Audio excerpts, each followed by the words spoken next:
এই শোন, চল খেলতে যাবি চল। এই শোন,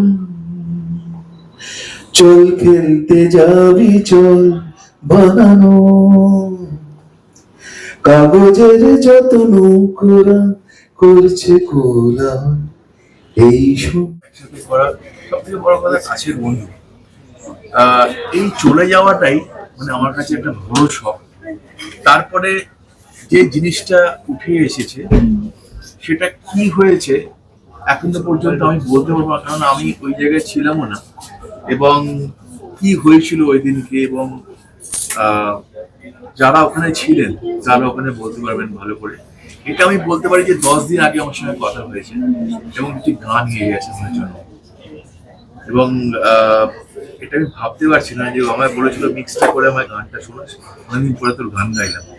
তো মিক্সটারও হয়ে পড়ে রয়েছে কিন্তু গানটা শোনাতে পারলাম না। অসম্ভব ভালো একটি গান, প্রসেনের লেখা, আমার সুর। গানটা খুব শীঘ্রই বেরোবে, একটা ছবির গান।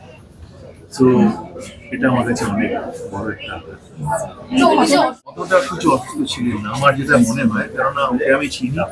ভীষণ সাহসী একজন মানুষ, যেটা আমরা সাহস করে বলতে পারি না সেটা জুবিন পারে। এতটা সাহস। আমি একটা কথা বলি, আমি প্রচুর শিল্পীদের নিয়ে আমি কাজ করেছি, প্রচুর শিল্পী।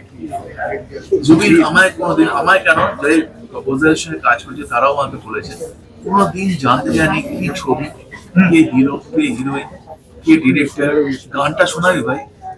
গানটা শুনে একেবারে 100% ওই রকম সিঙ্গার আর হবে না।